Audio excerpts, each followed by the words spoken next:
Thousands of candles can be lighted from a single candle, and the life of the candle will not be shortened.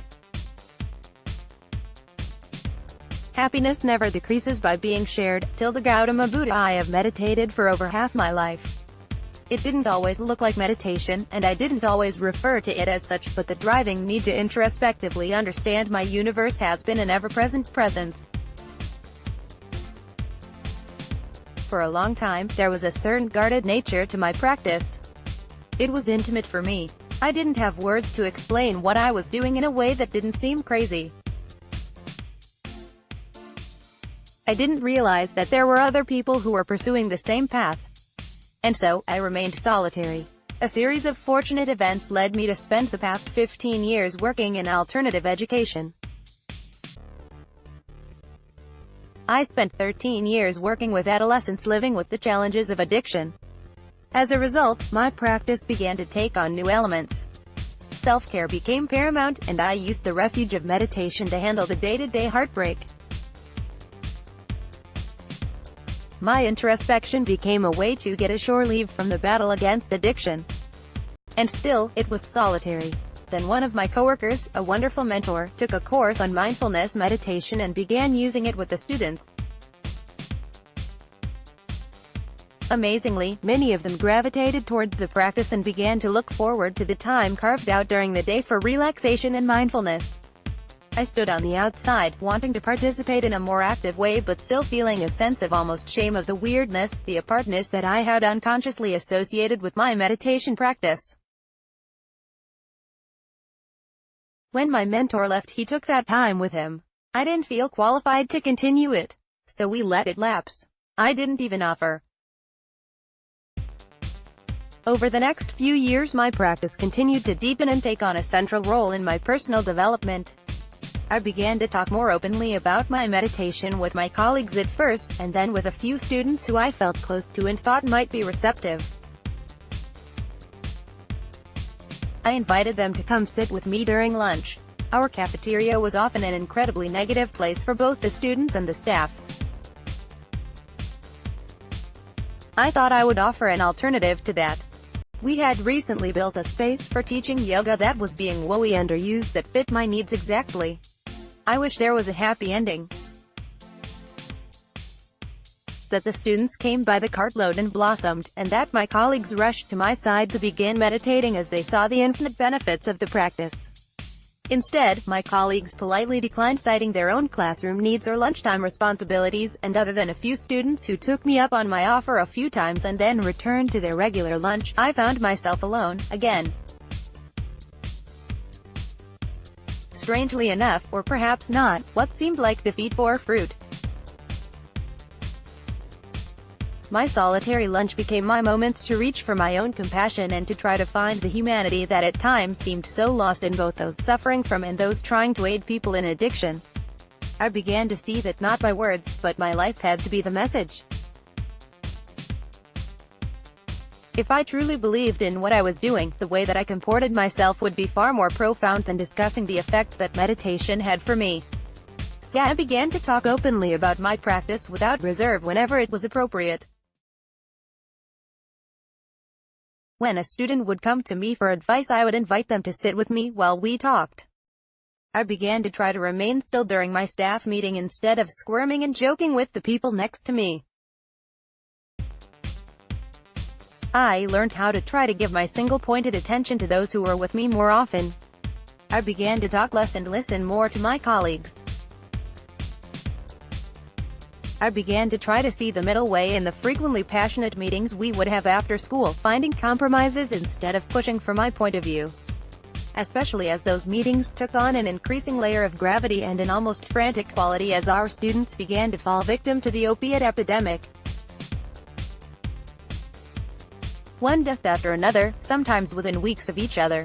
Beautiful young lives ended. I learned about holding grief and sharing pain. I learned about being present in the moment because the blatant reality that the next day was no longer guaranteed was ever present.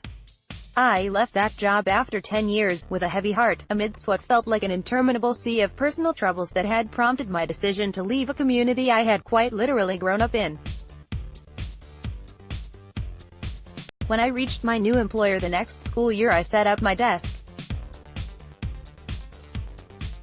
I put my singing bowl out and hung up my banner with a quote from the Dalai Lama. My new students started to ask me about them. I told them quite openly about what they were learned about my meditation practice. I asked a few of my colleagues if they would let me do a short meditation before they started their class, and for the first few months of the school year I took 5 or 7 minutes to try to teach some of the most basic elements of meditation, relaxation, finding the breath, body position. Once again, most of the students weren't particularly interested, and my colleagues quickly reclaimed their time on learning for more important things. But I persisted. My openness brought other colleagues from other grades to me, and we began to have a small community of teachers who not only all had a practice, but all shared the hidden shame and frustration of knowing the impact of meditation but not knowing how to implement it, or how to even discuss it with our students. We found each other. We began to talk about how to bring this into the classroom and into the school community. I began to offer a short 25-minute class on meditation during a recess on Friday. I expected maybe 3 or 4 students. Those who seemed receptive to our conversations over the course of the year and who would frequently request that I return to leading meditation before class. Instead, I got 8. And to my surprise, it was not the students I expected. I had made my own poor judgments. Most of the students at my door that first day were not even on my radar. Over the next few months they became some of my best students. I left that first class with a deep gratitude. The students were hungry for this. For a time and a place that wasn't scheduled, safe, and without threat, where they could simply be. I saw what I had always believed, that these practices were powerful, useful, and practical for anyone who was willing to try, even a little. I'll never forget the first time I had a meeting that ran into that time, and one of my 6th graders stomped up to me and demanded to know where I had been and informed me that I owed them a meditation. This small class turned into a bigger and longer class.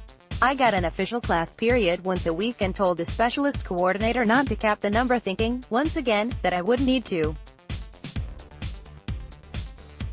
On the first day there were 17 that came. By the end there were 19. I had planned for 8.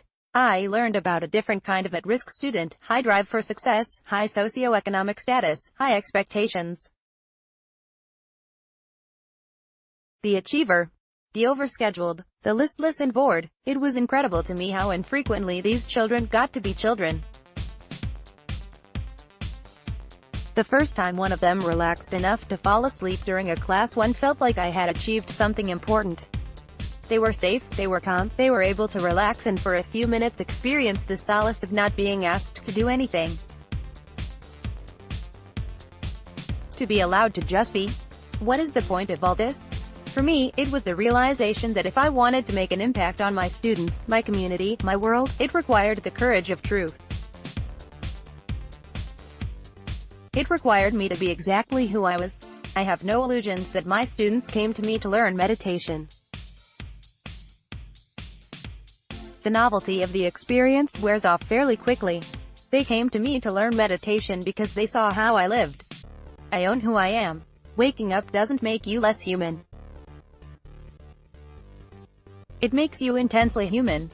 Emotions bloom like flowers and then fade and die.